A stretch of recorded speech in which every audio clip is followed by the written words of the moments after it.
Good morning students. कैसे हैं आप सब? होप सो पढ़ाई बहुत अच्छी चल रही होगी आपकी। तो आज हम करेंगे क्लास 10th का theorem chapter 6 triangle basic proportionality theorem, जिसे हम शॉर्ट फॉर्म में बीपीटी भी बोलते हैं और इसका अनदर नेम है थेल्स थ्योरम। ठीक है, तो सबसे पहले तो थ्योरम आपको पेपर में बाय डायरेक्ट स्टेटमेंट लिखी हुई आ भी सकती है और नहीं भी आ सकती है। ये पूछ सकते हैं कि बेसिक प्रोपोर्शनैलिटी थ्योरम को स्टेट करिए एंड देन प्रूफ इट। ठीक है, या थेल्स थ्योरम को स्टेट करना है, स्टेटमेंट देनी है एंड देन प्रूफ इट। तो आपको बच्चे इसकी स्टेटमेंट ज़रूर लर्न करनी है। तो इस थ्योरम की स्टेटमेंट है, if a line is drawn parallel to one side of a triangle to intersect the other two sides in distinct points, the other two sides are divided in the same ratio। अब समझेंगे इसका मतलब है क्या। Question में है, statement में है, if a line is drawn parallel to one side of a triangle.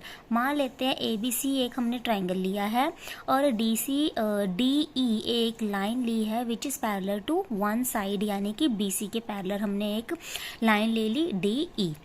ठीक है, उसके बाद कहता है कि यही वाली जो लाइन है वो अदर टू साइड्स को डिफरेंट पॉइंट्स पर करती है कट, इंटरसेक्ट, यानी कि डिफरेंट पॉइंट कौन सा, D पर और यहाँ पर E पर करती है इंटरसेक्ट। तो हमने ये बताना है कि जो ये साइड आई है कट कर, जो साइड बची है उनकी प्रोपोर्शन आपस में होते हैं सेम।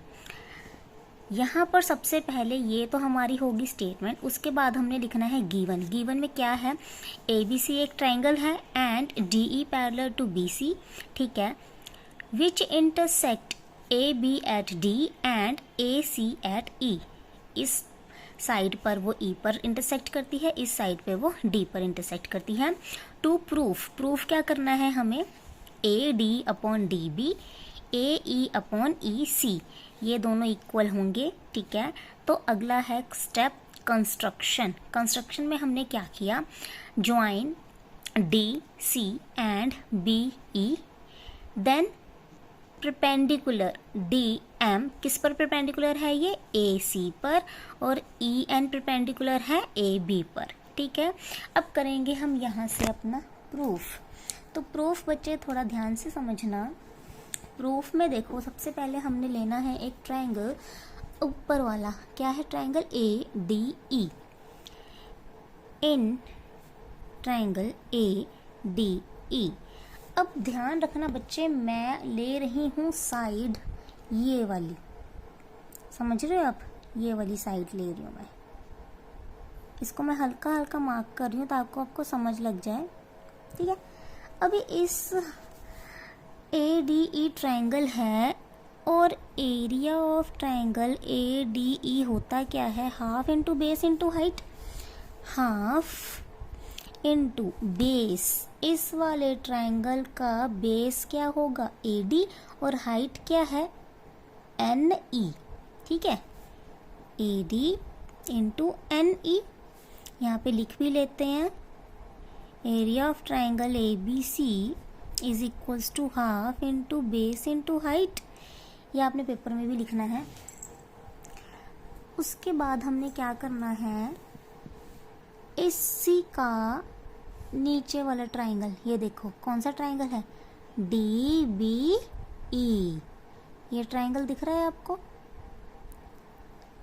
DBE। अब हम ये लेंगे इन ट्रायंगल DBE।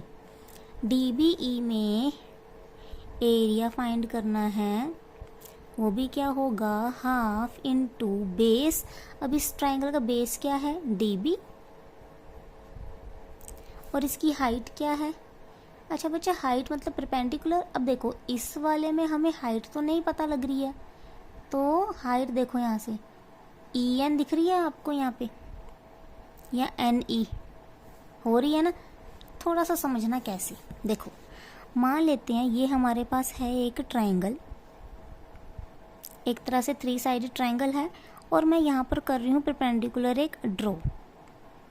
ठीक है, ये ट्रायंगल अगर ABC है, परपेंडिकुलर होगा E मान लेते हैं, तो एरिया क्या होगा इसका, हाफ इंटू बेस, बेस तो यही होगा ना, ट्राइंगल तो एक्चुअल में यही है। बेस क्या है, BC, और हाइट क्या है इसकी, हाइट तो परपेंडिकुलर ये है, एल्टीट्यूड ये है, क्या है, AE।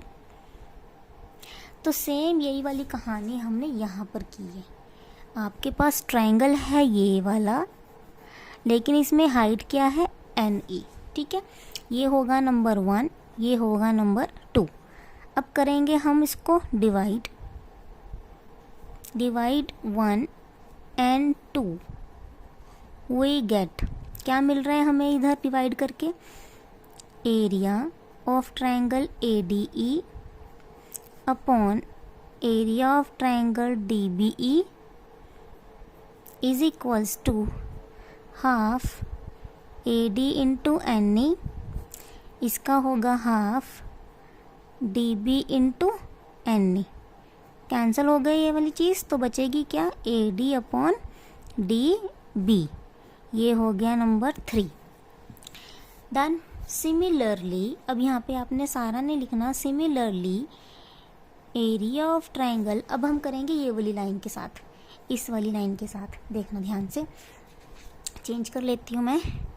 ये देखो, अब इस वाले बेस को उठाना है हमने, ठीक है। अब यहाँ पे भी क्या आ रहा है अपने पास, ट्राइंगल सबसे पहले ऊपर वाला ADE, ठीक है, और नीचे एरिया ऑफ ट्राइंगल, नीचे वाला ट्राइंगल कौन सा है अपना, ये देखो ECD, ECD, मैंने वो यहाँ पे लिख लिया। अब डन। अब एरिया है, मतलब अगेन इसका फॉर्मूला क्या होगा, half into base into height. अब यहाँ पे देखो ADE में बेस क्या है, बेस तो है AE, और इस पे एल्टीट्यूड क्या है, DM, AE DM, डन। इसका क्या होगा, हाफ इंटू, यहाँ पे देखो ECD, इस वाले में बेस क्या है, EC बेस है, और यहाँ पे एल्टीट्यूड क्या है, DM, ठीक है। क्या लिखेंगे, ECDM, तो यहाँ से ये कैंसिल हो गया, क्या बचेगा, AE EC, ये होगी इक्वेशन नंबर 4। एक चीज़ बच्चे ध्यान रखो, मान लो सेम बेस है आपके पास और इस पर 2 ट्रायंगल बने हुए हैं, सेम बेस पे 2 ट्रायंगल बने हैं, तो इन दोनों का एरिया आपस में होगा इक्वल, आपस में होगा इक्वल। तो सेम कहानी अगर इधर देखें, अपने पास है बेस DE, इस DE के ऊपर एक तो ट्रायंगल ये बना है, एक ट्रायंगल ये बना है, सेम बेस पे 2 ट्रायंगल बने हैं, तो इसका भी एरिया क्या होगा, इक्वल। कौन कौन से ट्रायंगल है, DBE और ECD, मतलब कौन सा ट्रायंगल है, area of triangle DBE is equals to क्या होगा, एरिया ऑफ ट्रायंगल ECD। ये लाइन लिख लेनी है आपने, यहाँ पर क्या लिखोगे, both triangles are on same base that is DE, ठीक है। अब इसे मान लेते हैं इक्वेशन नंबर 5। अब अपने पास इक्वेशन कौन सी है, 3, 4 एंड 5। 3, 4, 5 में देखो ये ADE है, यहाँ पे भी ADE है। अब ये वाली चीज़ हमने यहाँ पर सेम कर दी, इक्वल कर दी, है ना। अगर यहाँ पे हमने इक्वल कर दी, इसका मतलब ये भी आपस में इक्वल हो जाएंगे। तो ये वाली चीज़ अगर इक्वल है तो ये वाली चीज़ भी इक्वल होगी ना इसकी कॉरस्पॉन्डिंग वाली। तो हम क्या लिखेंगे, from equation 3, 4 and 5 we get AD DB और ये क्या है, AE EC, हैंस प्रूव्ड। यही हमने प्रूफ करना था और ये प्रूफ हो गया है। तो वेरी वेरी इंपॉर्टेंट थ्योरम है ये वाली स्टार मार्क कर लेना इस थ्योरम को, ठीक है। तो ये पेपर में बच्चे ज़रूर पूछी जाएगी और आएगी ही आएगी, 100% आएगी। तो इसे अच्छे से कर लेना तैयार। अगर आपको कोई डाउट आता है तो मुझसे पूछ भी सकते हैं। तो अगर अच्छा ही लगे वीडियो तो चैनल को सब्सक्राइब करना, दोस्तों के साथ वीडियो शेयर करना। मिलते हैं कल अपनी नई theorem, that is converse of basic proportionality theorem. Till then bye bye.